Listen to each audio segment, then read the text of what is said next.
Vai falar a respeito dessa tensão, né, política que chegou aí a um ponto máximo na quinta-feira com a prisão de Fabrício Queiroz. Quem vai conversar com a gente é o senador Márcio Bittar, ele é vice-líder do governo no Congresso. Senador, boa tarde. Primeiro gostaria de saber se o senhor me ouve bem. Bem, boa tarde, ouço perfeitamente bem. Obrigada. Então, senador, olha, é inegável, na verdade, não sei, né? O senhor pode discordar. A análise corrente é de que essa foi, sem dúvida, a semana mais pesada para o governo Jair Bolsonaro, desde que ele tomou posse em 1º de janeiro de 2019. Foram derrotas na justiça, cerco a aliados e aí, por fim, a prisão de Fabrício Queiroz, que é amigo do presidente desde 1984. Eu gostaria, então, de ouvir a sua análise a respeito dessa semana e saber se com o Congresso as coisas caminham um pouco melhor ou muito melhor do que no restante desse cenário que a gente apresentou agora. Bom, primeiro eu quero dizer que o meu apoio ao governo do Jair Bolsonaro se dá em torno da agenda que ele tem para o país. Não são questões pessoais, não são relações pessoais. Portanto, da minha parte, esse apoio não se altera. Bom, as crises estão se sucedendo. Eu nem acho que essa tenha sido talvez a maior. Eu acho que o vazamento, aliás, a autorização para divulgar aquela reunião ministerial, eu creio que aquela semana talvez a temperatura tenha sido a mais alta possível. O que eu tenho feito, dentro dos limites da minha atuação, é pedido e atuado para que a gente serene os ânimos. Há um processo da Polícia Civil do Rio de Janeiro. A mim parece claro que o Flávio Bolsonaro, que é meu colega, está pagando por ser filho do presidente da República. A meu juízo, é absolutamente inequívoco que há uma concentração em cima dele, é um processo imenso. Você tem o presidente da Assembleia da época, que era do PT, e há um foco em cima dele, porque é o filho do presidente da República, ele está pagando por isso. De qualquer maneira, há uma denúncia, há um processo, e ele vai chegar ao seu final. Eu tenho tranquilidade com isso. Agora, o Congresso Nacional, ele tem que ter a sua obrigação. Eu creio que o Congresso vai continuar cumprindo com elas. Por exemplo, na época da reforma da Previdência, vocês, todos da imprensa, a população brasileira inteira acompanhou, nós tivemos vários atritos entre o presidente da República, o presidente da Câmara, e mesmo assim, não faltou a Câmara e o Senado da República com o dever ao país. Então, eu faço parte do grupo de pessoas que entende que nada, absolutamente nada, justifica o Congresso não cumprir ou continuar cumprindo com as suas funções. O que eu percebo com os colegas que converso é que há maturidade suficiente para duas questões. Primeira é atuar no sentido de serenar os ânimos. Eu já fiz vários apelos, aproveito aqui hoje para fazer outro ao Supremo Tribunal Federal. Está claro que há eles estão exagerando no seu poder. Não é possível que isso continue. Eu já disse e vou repetir. O presidente da República tem uma base de apoio muito forte. Ele não vai sair da presidência na marra. Então, eu faço parte do grupo de parlamentares, de políticos, que tem atuado no máximo das nossas forças para que os três poderes entrem em harmonia. Nós temos uma crise sanitária mundial.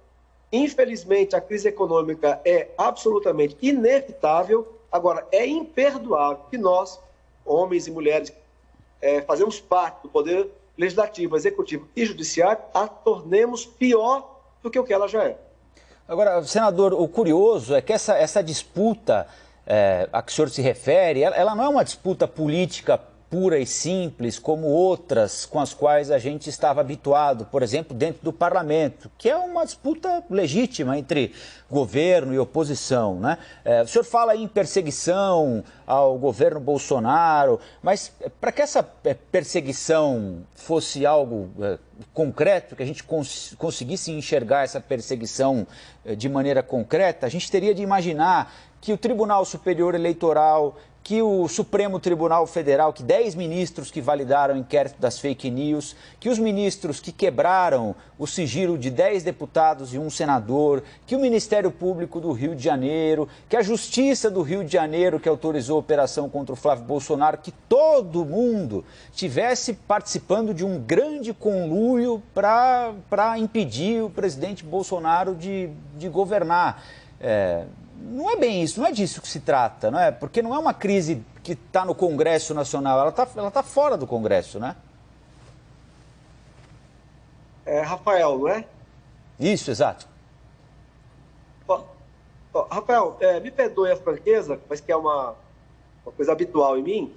Primeiro que eu não dei esse tom que você interpretou. Eu disse que o processo contra o Queiroz, que envolve ex-parlamentares, ou atuais ainda parlamentares do Rio de Janeiro, eu não sei se uma parte deles continua sendo deputado, é um processo da Polícia Civil. Ali eu entendo que há claramente um foco em cima de um personagem, acho sim, é a minha opinião, que ele, Flávio, paga por ser filho do presidente da República, mas o processo está lá, eu sou, em toda a minha vida, tudo que aconteceu, até envolvendo parentes de Deus, eu agi da mesma forma. Isso vai correr um rito normal, natural, e vai dizer quem é culpado ou não. Bom, com relação ao Supremo Tribunal Federal, eu venho dizendo há tempos que o Supremo vem exacerbando o seu poder, e não é agora, não é só com o governo Bolsonaro. Eu já gravei, já disse de várias coisas que aconteceram, se tiver tempo posso citar algumas, mas de várias coisas que aconteceram que claramente, a meu juízo, o Supremo invadiu competência. Quando, no caso agora, recentemente, do presidente Bolsonaro, quando ele nega um poder legítimo que o presidente conseguiu nas urnas, que é de nomear o Superintendente Nacional da Polícia Federal, quando esse próprio delegado dirige a ABIN, que é um órgão tão importante quanto o outro. Quer dizer, e há claramente juristas muito importantes do Brasil dizendo isso, que há uma atividade política no Supremo Tribunal Federal inquestionável. Eu disse e vou a repetir. Veja bem, há uma linha tênue entre o direito de opinião, direito de manifestação e uma agressão. Mas o que nós vimos até agora, porque está tudo correndo em segredo de justiça, as pessoas estão sendo presas, outras estão tendo a casa vasculhada e ninguém sabe qual é a razão, eles não sabem ainda do que são acusados, no caso do processo das fake news, mas eu venho dizendo que há, nesse momento, um perigo à própria democracia. Porque, veja bem, a população vai para a rua, e nós já assistimos isso quantas vezes, e faz críticas duríssimas, como fez ao Lula, como fez a Dilma, como fez ao Temer, como faz agora alguns setores ao próprio presidente Bolsonaro. E só é crime quando essa crítica dura se dirige ao Supremo Tribunal Federal. Aonde é que está aí o direito da livre manifestação de uma população que discorda do que faz o Supremo Tribunal Federal? E ao dizer isso, eu quero lembrar mais uma vez, eles deram razão. Vou citar de novo. Quando o ministro do Supremo Tribunal Federal vira para o outro e diz assim, isso ao vivo, televisionado, e diz assim: Vossa Excelência se comporta aqui por interesses outros que não da justiça. Imagina, um membro do Supremo Tribunal Federal diz ao vivo e a cores para o outro membro que ele se comporta na corte por interesses outros que não da justiça. Quais são esses outros interesses? O outro responde que, para ele dar lição de moral, primeiro teria que fechar o escritório dele no Rio de Janeiro. Alguns exemplos, podia dar outro. Um outro ministro do Supremo Tribunal Federal, se referindo ao outro, aquele que presidiu a sessão da cassação da Dilma, disse que ele fatiou a Constituição brasileira, separando dois itens que são inseparáveis, que era a cassação, o impeachment, com a cassação dos direitos políticos. Então, veja, essas atitudes, elas dão margem para que a população faça críticas. O que eu me preocupo é aonde nós vamos fazer a separação. Aonde é que o Supremo Senador, pode estar exagerando e, como nós dissemos no debate anterior, se o Supremo pode, se sentindo ofendido, abrir processo, processar e condenar, então ele está acima de tudo. Quer dizer, e isso não é a função dele. Eu já disse e vou repetir, a meu juízo, essa ação do Supremo, ela é inconstitucional. Senador, essa ação que o senhor está se referindo foi validada ontem por 10-1, né, no plenário do Supremo. E o que apareceu ali dos votos é que os ministros foram alvo de ameaça de estupro de seus familiares, de suas filhas, ameaça de morte, plano de atentado do próprio prédio, plano de atentado contra um ministro com o horário de seus voos de embarque e desembarque no aeroporto de São Paulo. O senhor pode dizer, apesar de uma dessas postagens a que pregava o estupro de filhas de ministros do Supremo ser pública e ter ganhado certa notoriedade à época, o senhor pode dizer que não conhece detalhes desses outros fatos. Mas então eu vou me ater aqui ao da pessoa pública que coordena um grupo que sempre foi muito tolerado pelos apoiadores do governo, o tal do 300. Essa moça, a Sara, disse o seguinte: pena que ele mora em São Paulo. Se tivesse aqui na porta da casa dele, eu convidava ele para trocar soco comigo. Juro por Deus, eu queria trocar soco com esse filho da... É um palavrão desse arrombado. Ela se refere ao ministro Alexandre de Moraes. Infelizmente, eu não posso, mas eu queria. Ele mora lá em São Paulo, né? Você me aguarde, senhor Alexandre de Moraes. O senhor nunca mais vai ter paz na sua vida. A gente vai infernizar a sua vida. A gente vai descobrir os lugares que você frequenta. A gente vai descobrir as empregadas domésticas que trabalham para o senhor. A gente vai descobrir tudo da sua vida, até o senhor pedir para sair. Hoje, o senhor tomou a pior decisão da vida do senhor. Isso aqui foi lido, por exemplo, como uma mensagem de ameaça, mas não é nem por isso que ela foi presa. Ela está presa agora. É que esse grupo tinha, inclusive, gente armada. Ela reconheceu que tinha gente armada para proteção do próprio grupo. E ali encampava atos que pediam o fechamento do Congresso, que o senhor entregue, do Supremo. A Lei de Segurança Nacional, que está dando base para a PGR mover esses processos, diz o seguinte, seu artigo 16, integrar ou manter associação, partido, entidade de classe ou grupamento que tenha por objetivo mudança do regime vigente ou do Estado de Direito por meio violento ou com o emprego de grave ameaça. É crime, a pena é de 1 a 5 anos de reclusão. Artigo 17.